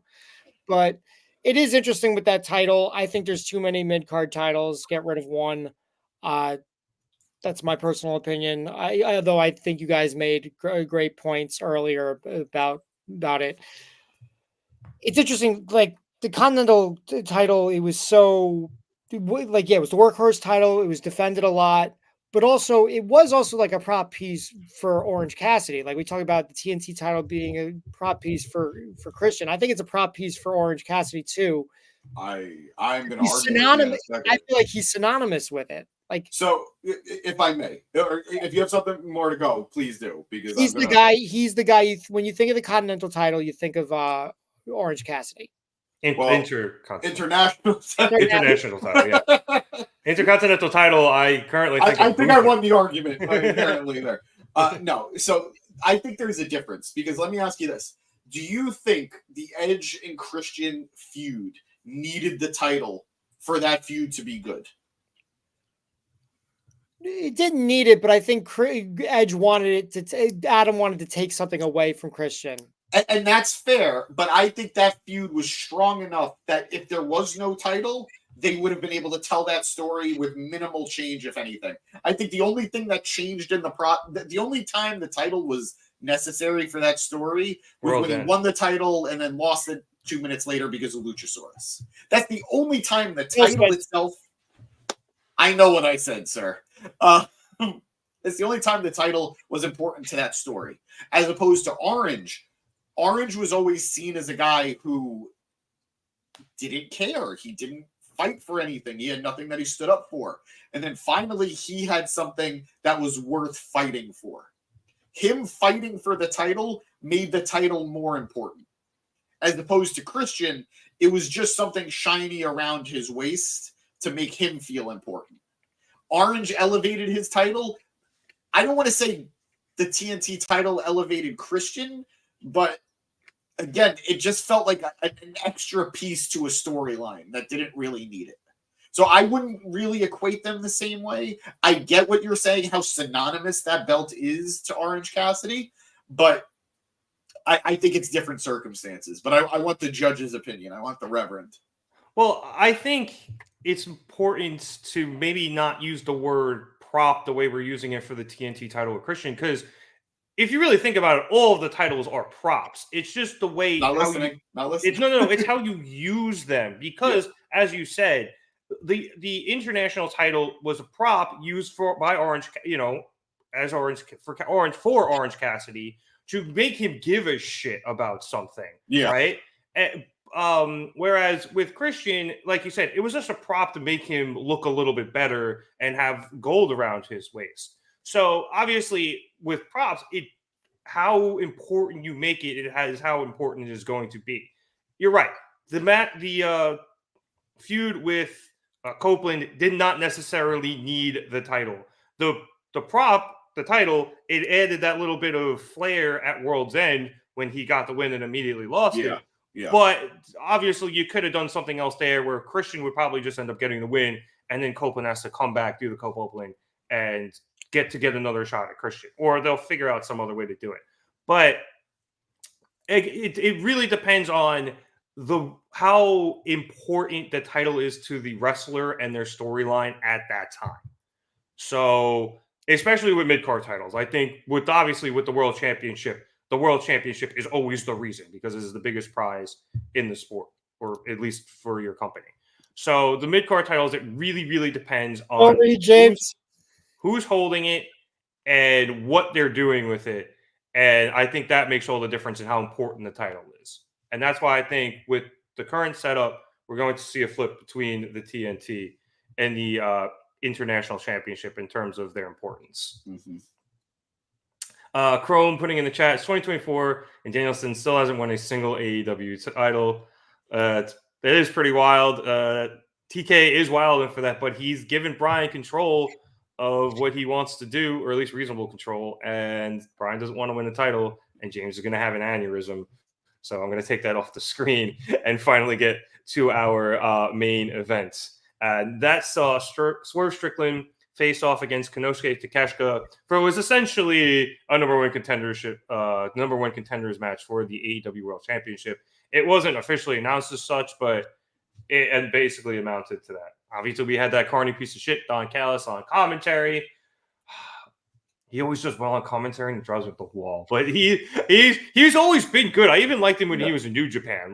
He was one of my favorite color guys in New Japan. So this match started really cool, actually, because both men shook hands, but then they both refused to release it. And that led to a stare down and then eventually into the opening grappling of the match. So I thought that was a cool way to start it. The begrudging respect between the two, because they both know how dangerous the other one is. And we actually saw Takeshita dominate a very good portion of this match. He had a brain buster early on a nice counter against Swerve. And then he just used his power advantage to really take it to Swerve. We later saw Swerve starts him out a bit of a comeback after fighting off the top rope and hitting Takeshita with a DDT from this second rope and then a Skye Twister, but Takeshita was able to kick out. And then Takeshita immediately got back on the offensive when he hit a Poison Runner and a Blue Thunder Bomb, but Swerve was able to kick out of that. Swerve worked his way back again, and despite being hit with a jumping knee, he powered through that. And he was able to hit a flatliner and set up for a Swerve Stomp. However, Takeshita rolled onto the apron, so Swerve just turned and hit the Swerve Stomp onto the apron. Wasn't very clean, but he got most of it. I thought it was the cleanest one he's hit in a long time, actually. It looked like he actually pushed him down. Yeah, I think it looked not as clean because it was so flush. Maybe that's what it was. I loved it. Yeah, I thought that was great. Commentary was like, oh, that wasn't that clean. I was like, you guys sure? So I went with commentary. I was figuring one of you would say something. Anyway, he then rolled Takeshita back into the ring and set up for the Swerve Stomp again. However, this time, Takeshita was able to catch him and hit a power bomb. And then he hit a counter German suplex. I think Swerve was going for, big pressure. But like I said, German suplex counter. And Swerve barely kicked out of that. Swerve then counters a Falcon Arrow and hit a last call, followed by a Swerve Stomp, which we all thought ended the match. However, Takeshita somehow was able to kick out. Swerve then again attempts big pressure, and Takeshita is able to escape, and Swerve landed a headbutt, going again for big pressure, and it is again countered with a jumping knee, and then Swerve just full-on vertical jumped and hit Takeshita with a stomp right in the middle of the ring. We'll get to those rankings in a second, producer boy. Thank you for finding them. Swerve then gets Takeshita up, and he finally hits big pressure and gets the win. Backstage, we see a very frustrated Samoa Joe, who I've been watching the entire match, and Renee came up to him asking how he feels about facing Swerve one-on-one. Joe says Swerve is celebrating catching the biggest fade in his life, and next week when Swerve comes down to sign on that dotted line, he's going to tell him exactly what he is in for, because although Swerve may think he's that man, he is not that man. You're not that guy, pal. Yeah, I was going to say, yeah, that's the first thing I thought. You're not that guy, pal.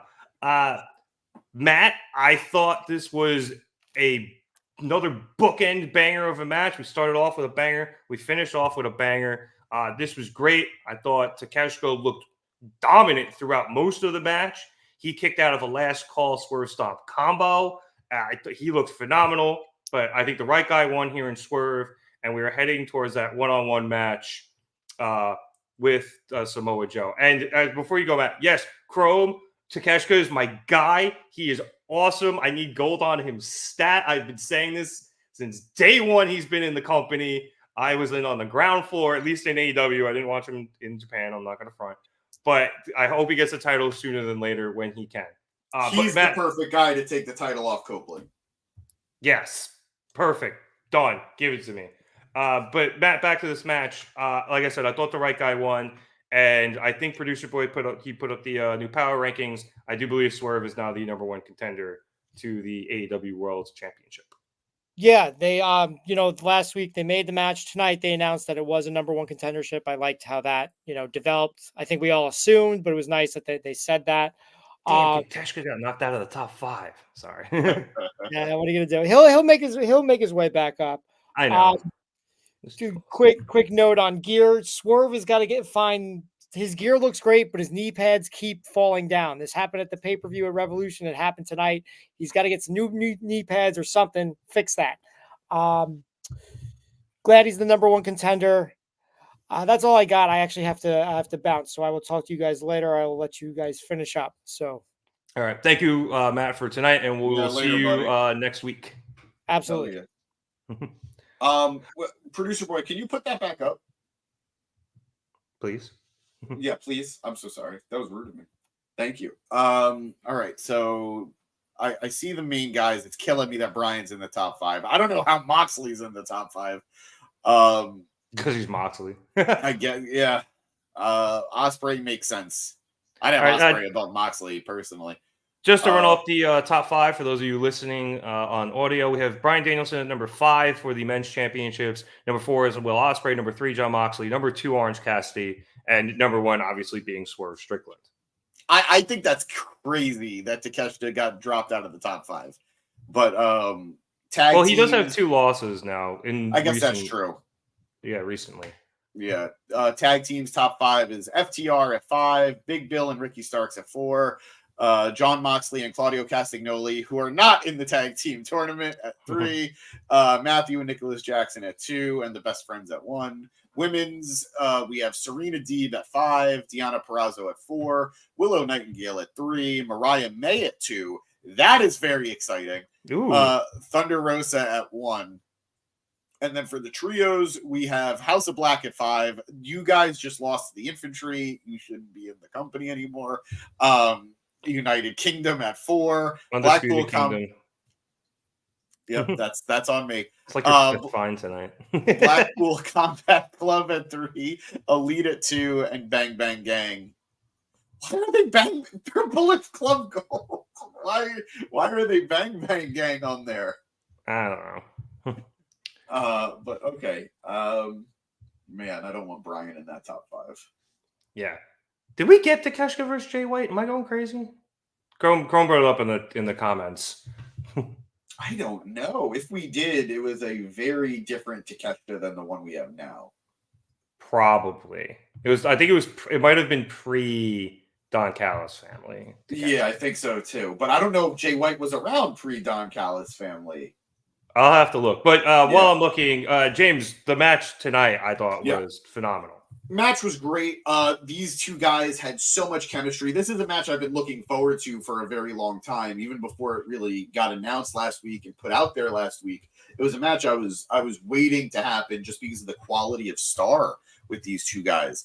And they delivered in every way. I stand by. I thought that Swerve stomp to the apron was the best Swerve stomp we've seen in a very, very long time. I also think the one that he hit in the ring was also good. But I love that he didn't win with the Swerve stomp. I love that he won. What's the name of the movie? His other finisher? It's now Big Pressure. I think it's a JBL or JDL driver or something like that. Gotcha. They're been calling it Big Pressure. I love that he won with Big Pressure because honestly, I love guys that have multiple ways of winning matches. We talked about it last week with Takeshita. We talk about it every time we watch Gunther. It's so cool to see guys win with different moves. Brian is another guy who does it from time to time. So I think that we see this guy have a drop finisher, a top rope finisher, now a submission finisher after last week when he won with that armbar. If he keeps using it. If he keeps using it. But I do really enjoy that aspect of it. I love this move, and I love that he won with it.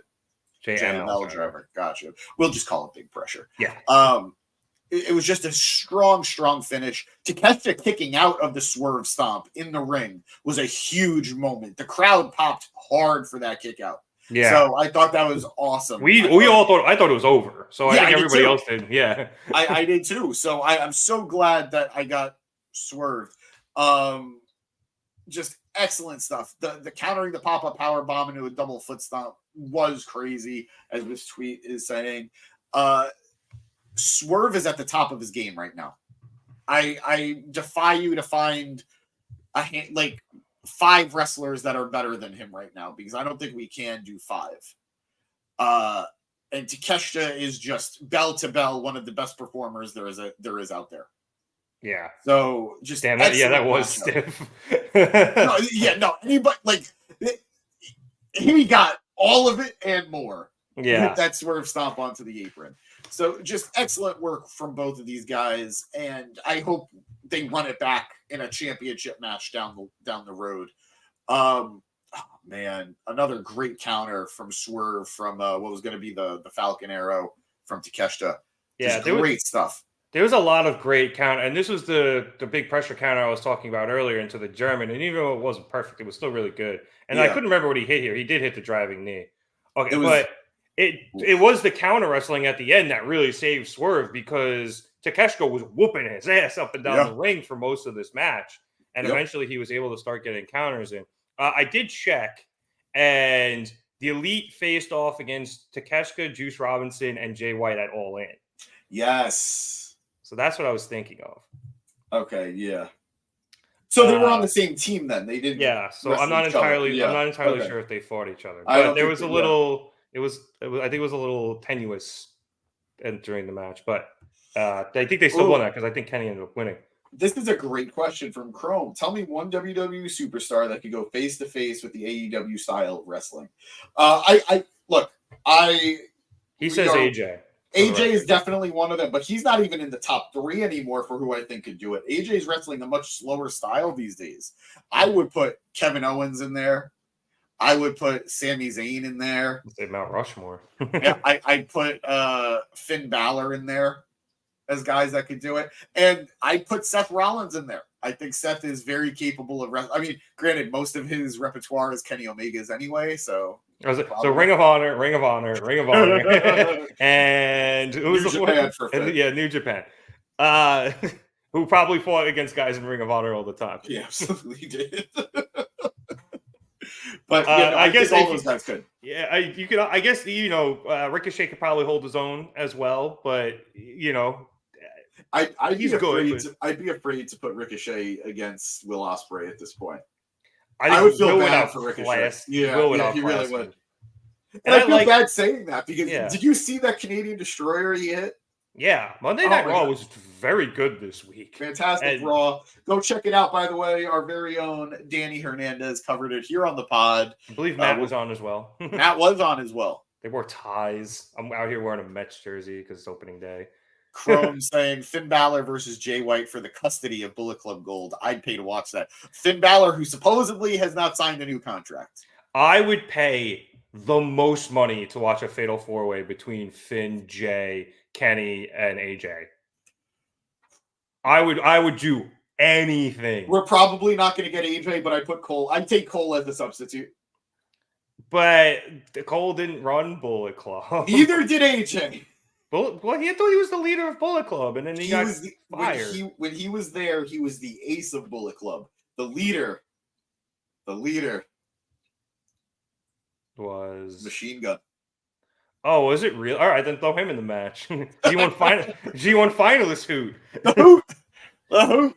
But I feel like it does have to be AJ. I think it's got to be AJ. I don't even know who's running it now. I guess Finley. I was like, does anyone really care? Dave, no one cares. No one cares. Which sucks. News. I don't even know what that was. I know what it was. It's producer boy having fun with the soundboard again, and then he joined the live, even though he's not doing anything. Why did he join the live? It's breaking news. Breaking news from producer boy. What happened? Eric Bischoff's podcast was just announced to be ending, so I'm assuming he got hired by somebody. It's either WWE or AEW. So what did it last? About 82 weeks then? I think it was longer than that. It was a good pun. It was a good reference. It was a good Thank you. reference. I would pay so much money to see him working for TK in AEW just to be the biggest hypocrite in the world. I know he's not going to. I know he definitely would have gone back to WWE. He's been on AEW television before, so yeah, and the hate started when he didn't get invited back. Yeah, it was him and Robbie from Barstool. Yeah, shout out. Chrome saying he thinks WWE is building some Judgment Day split with Dom. I don't know about that yet. We'll see. Okada versus Omega versus AJ Styles. Everybody should wear a raincoat. That TNA team is about to go to WWE. I assume you're talking about the Motor City Machine Guns, and we don't know where they're going. We know they left TNA. They could go to AEW. They could go to WWE. I think whatever tag team division grabs them is going to be much better off for it. And I'm just realizing that Producer Boy hit a breaking news sounder, and that's what we heard. Yeah, no, that's what we heard. Yeah, we talked over it. Anyway. Yeah. Great main event tonight. Yeah, and I'm really looking forward now to see what happens in this one-on-one match with Swerve and Joe. I think that's going to be very interesting. There's a lot of different ways it can go. I do kind of hope it's clean with whoever ends up winning, because there's so many opportunities here for interference, whether it's a returning Hangman. I know he's been dealing with family issues, and I hope everything's okay with him. But whether it's him, whether it's a returning MJF, I don't know, this mobile embassy turn on, like something could happen, and I don't want it to. I hope it ends cleanly, and then whatever happens afterwards, just because Swerve deserves his moment and he deserves to win it clean. And I do think that will happen at Dynasty. It's weird because I completely agree with you. They cannot afford to hold off on Swerve any longer. He is as hot as he is ever going to be right now, so just strike while the iron's hot. But the problem is, I don't think he ever had a proper build for this title. Like, he's never had a proper build to be the guy to capture the title. When they were wrestling at the last pay-per-view, it was a triple threat, and the real feud was him and Hangman. Right. Joe and the title were just something they were both fighting over. Now he's the guy. Now he's the number one contender, and this is all his focus has been.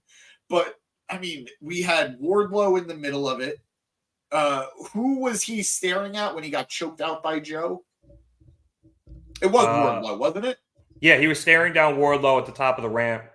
And then Joe snuck in behind and choked him out. Yeah, thank you. At no point has he felt like, man, it's his moment. He's the guy. It needs to be like he's fought so hard for this. He has. We know how far he's come for it, and we all know that we want him to be the champion.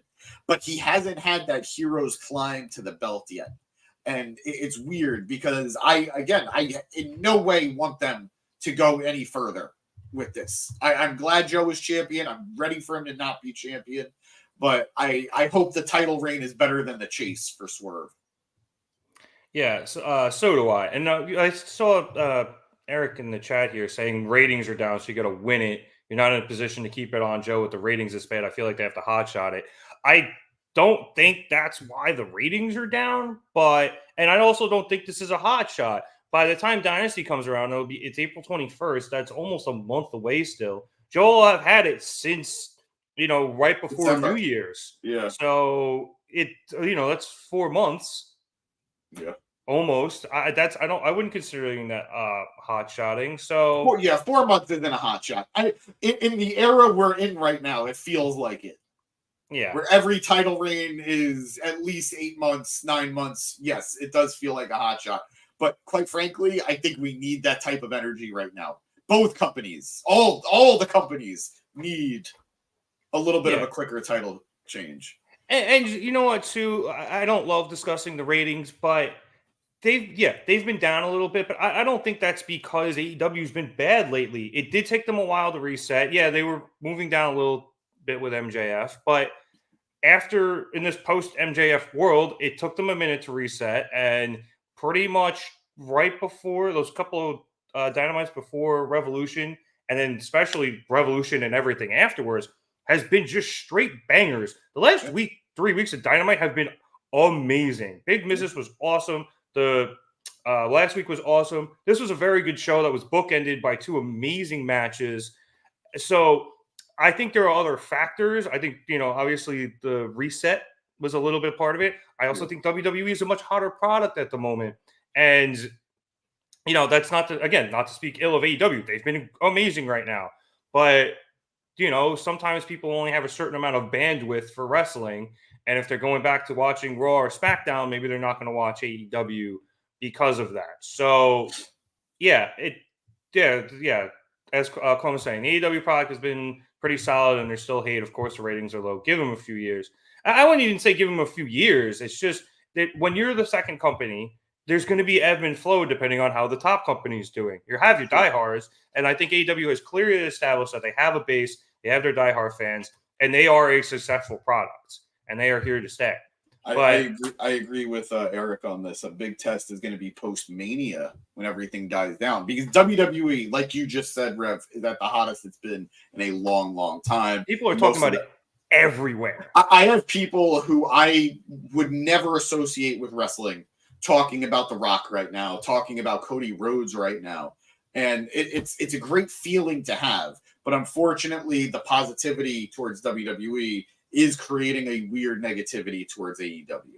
Yeah, and especially after Monday with that segment with The Rock and Cody, a lot of people were like, this, Attitude Era back. Oh my God, I can't believe they're doing this type of shit again. People who haven't watched wrestling since, the late 90s. So when you have that type of momentum, it's hard as a secondary company to get the numbers you were getting at the beginning when everyone was really fucking sick of WWE. Yeah. Now WWE is really cool, and AEW is still cool, but you're losing some of those, maybe some of the casuals, and again, some of the people who just have a certain amount of bandwidth. So I do agree with Chrome again. If he keeps up with the product he's giving us, AEW will continue to grow, and people aren't going to be able to deny the fact that AEW is good. But right now, it's just AEW is great. WWE is just, that much better at the moment. And I think that is great for wrestling because we have 2 incredibly hot products right now. And you can turn on a channel almost any day of the week and you will find great, great wrestling. So I'm thrilled about that. Just to address Eric right there. But then again, what happens if that dude, meaning The Rock, doesn't leave? It's basically his company, so there's incentive for him being there more now than ever. You are correct, but I do know that The Rock's filming schedule, I know he's slated to be working from May to August, so we're going to get a few months without him. Or at least, who knows, maybe, because he's supposed to be filming, who knows? But granted, if there's anybody who will fly across the country for 2 hours to then fly back across the country, it is absolutely The Rock. So let's see. He could send us stuff from set. He used to do that. I think it's Hollywood Rock. Yeah. So people don't realize AEW is only 5 years old and is already in the talks with WWE, and WWE is high right now because of AEW rivalry. I agree with the first. I agree with the first half of this. People don't realize AEW is only 5 years old. It's true, but the reality is AEW was in a better position last year, 2 years ago, than they are currently. And it's just WWE being so hot right now is hurting them. I don't necessarily think WWE is high right now because of AEW's rivalry, but they stepped up their creativity in the last couple of years under Triple H because of that rivalry. They needed to. But all around, everything good. I thought Chrome said it very well here. AEW has been wrestling and WWE has been cinema. And while I think both have actually taken elements of the other, I think AEW's had a little more, they've done a little bit better storyline wise of late. And we've gotten some cool like sports broadcasting stuff thrown in as well, which I thought has been cool. And WWE has had very good wrestling of like, they had some bangers of matches on Monday and they've been having them for a while. But I do think that's a very good way of putting it. I just want to say what's up to Navarro. It has been a minute. I think we are missing MJF and Kenny Omega too, but the people who have been on the top of the card at AEW right now have been great. Obviously, Swerve and Takeshita tonight was great. Will Ospreay and Shibata tonight was great. Samoa Joe has been killing it as champ. There's a lot of good talent still there. And there was that reset where we had to build the guys back, build the guys up to fill those roles. But I think those spots have been filled, and they've been filled very well. And yes, WWE's be better because there's no Vince. Say his name. Say his name. All right. I think we've gone quite off track a bit, but that's okay. It's the end of the show. What else is there? And also I think, James, we were actually kind of done 10 minutes ago because I think this was a bit of a shorter show. We had some very good matches. It was obviously, just mentioned the 2 bookend matches to start and end the show. I thought the women's match was good. The 2 tag matches were good. I do not think people are tired of women. What the fuck? Go put yourself in timeout. Yeah. No, I actually don't think Copeland beating Christian was a bad move. We mentioned earlier with the return of the Cope Open and these open challenges for the TNT Championship. I think this is going to be very good for that title, and he can have a John Cena US Open type of run with it, which I think will be good for both him, the title, and some younger talent. So I think it'll be good. But James, as I was saying, just a lot of, I don't want to call it filler, but there were a lot of promo packages in this. Yeah. And it was a little bit wrestling focused. So I guess that kind of cut down on the amount of time we talked because there weren't as many promos itself where, people were in the ring talking. The truth is, this felt like a go-home show, and it's weird that we're still a month away from Dynasty. So it was a weirdly booked show. It wasn't a bad show because we did get some very good stuff throughout. But I don't really know what tonight was. Next week is going to be, I think, a little bit more interesting given the finals of the tag team tournament and whatever else they're going to throw us. But I don't think we got everything tonight. But I don't think it was a bad show. No, not at all. Not at all. But I think it goes back to sort of how I was feeling with Swerve. It doesn't feel like the show has a central figure right now. It doesn't feel like the show has a main character right now. Like WWE, the main character is Cody. Yeah. And there are obviously other major storylines going on. Like one of the biggest things on Monday was Drew, Punk, and Seth. Yeah. And Becky punching Dom square in the jaw. Yeah, that was beautiful. So main Ray character. was so jealous. Jesus Christ. There is a main character in WWE, and there are stories and characters that are really, really worth being emotionally invested in right now. AEW has a bunch of people I'm invested in, but there's not really a story that I'm super emotionally invested in. Are my eyes going to explode watching Bryan Danielson versus Will Ospreay? Absolutely. I am glued to that feud, but I don't have a main character in that. I don't have somebody that it's like, this is the story. Like, this is the main emotional thing that I'm connected to. Swerve, sure. Yeah. But it's like I said, I'm still getting used to him being a babyface. Yeah. And he kind of is a babyface. Exactly. It's a tough position to be in. Like, he still looks like he's going to murder somebody. Yeah. Legitimately. Okada as the Continental Crown champion. That's awesome. But it's new. He's a heel. Ospreay's very quickly becoming a main character. He absolutely is. And we're getting there. But putting him up against Bryan Danielson is not a good way to get me to cheer him in. So it's very tough. But yes, you are correct. He is the closest that I'd say, like, in terms of main characters in AEW right now, you have Swerve, you have Ospreay. On the women's side, you have Mercedes and I guess Willow, but even that, really? Like, I love Deonna Purrazzo. She doesn't feel like a main character right now. She's being overshadowed by Thunder Rosa. Tony's the main character on the women's side, at least in the AEW Women's Championship. Yes. At the TBS Championship, it's Mercedes. Yes. Which is weird. It had been Julia Hart, and then Stat and Willow were kind of being like the 1-2 who's going for the title, becoming that main character. But Mercedes came in and immediately took that over. And Crow makes a decent point. When you have guys like Swerve, like Ospreay, like Jay White, like Danielson, it is hard to have just one main character. Of course. There's usually a guy where there's a common thread over multiple months, at least in AEW especially. Yeah. It was Hangman for a really long time. And then there was a bit of a dead spot. Maybe it was kind of CM Punk, but that got messy. And then it was very clearly MJF after that.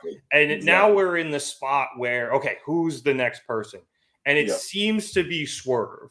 Yeah. The crowd has gotten super behind him, and they're cheering for him. But you're right, like it's difficult to cheer for him as that emotional face because he just doesn't play it that way. Exactly. And that's why I kind of think why Ospreay is going to quickly come in and perhaps steal that title from him. Yeah. No, I completely and not agree. the AEW title. I think the main character, title. Yeah. No, I agree. And I do think with the rising popularity of Will Ospreay, I would not be shocked if we got a reverse MJF with Swerve with the title, where MJF started with that world title win as a heel and then transitioned to a baby face halfway through. I wouldn't be surprised if we saw Swerve win it as a face and then transition into a heel for Ospreay to take the title off him. I'm doing math to when All In is. What is it, August? Yeah, if it's August, I think that if it would be, he'd win it late April. If it was late August, it'd be, 5 months? No. May, June, July, 3. Well, no, April, 4, May, yeah. June, July, 4. August. Yeah. Well, if it's late August, it'd be It's fine. end of April, so May, June, July. Oh, yeah, so it'd be 4 months, which is the same length as Joe's run. So I don't know if that'd be long enough for Swerve, but it depends. It depends. When is Dr. Britt Baker? She was the main character of the women's side for a very long time. It's true. I think that part of that was just Tony being obsessed with making her the main character. I mean, she was also one of the better mic workers that it Yes. was hard not to. And she was arguably the most over woman on the roster at the time. Hopefully soon, and because as Krobe said, her versus Mercedes is money. No pun intended. No, absolutely. That is going to be some good mic battles that Britt's going to win. And then it's going to be a really good match. So I do think there's a lot to look forward to with AEW. I think they've done a great job bringing it these last few weeks as WWE has been so hot going into WrestleMania. It has really made me want to tune into these shows, even with paying attention to WWE, which is something I don't do as much as other members of this podcast. So they've done a great job the last few weeks. And even though this was a wrestling-heavy episode, it was still a very good one with a lot of good wrestling, and I'm very happy with that. Yeah. Oh, boy. Oh, God. Producer boy, we're going to have to, check these soundboards before we start using them. Also, new Okada reaction gif. See, he's agreeing with us, what we just said. Yeah. Yeah. All right. On that note, I would like to thank everybody so much for watching us here at the Market Down Podcast. We would appreciate it if you liked and subscribed. Liking the video lets us know that we're doing things you like here on this show. Subscribing lets you see all of our content here on YouTube as it comes out. If you're not on YouTube, you can come over here. I'll give you the link in a minute. But we're going to have a lot of stuff coming up. I've been saying the last few weeks, WrestleMania is quickly approaching. So we will have prediction shows for that, hopefully. We will also have a lot of content coming out around WrestleMania because a bunch of the podcast is going to be there. And we will otherwise have our normal shows, including this every week after Dynamite. We have the Gym Pack Zone on Thursdays. We cover Raw on Mondays sometimes with Danny's Raw Fast Forward. He's been doing it more because it's WrestleMania season, so you can check all of that out. As for the other content that's coming out around WrestleMania, check us out on all of our social media platforms, Twitter, Instagram, Facebook, and TikTok. Eric's been doing a lot of work on the TikTok, so you can go check it out over there. Our Twitter is at marketdown_pod, Instagram at marketdownpod, and if you are listening or on one of our other platforms, our youtube.com/marketdown3665. As I said, a lot of the guys are going to be at WrestleMania weekend, so we'll be getting some social media content out for you. I'm actually going to the Go Home Raw next week, so I'll try to get some stuff out from there as well.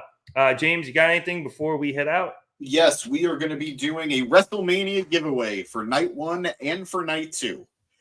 We will be giving away autographs from some of your favorite WWE superstars. We will be giving away a Cody Rhodes autograph, and we will be giving away a Seth Rollins autograph, and maybe some more.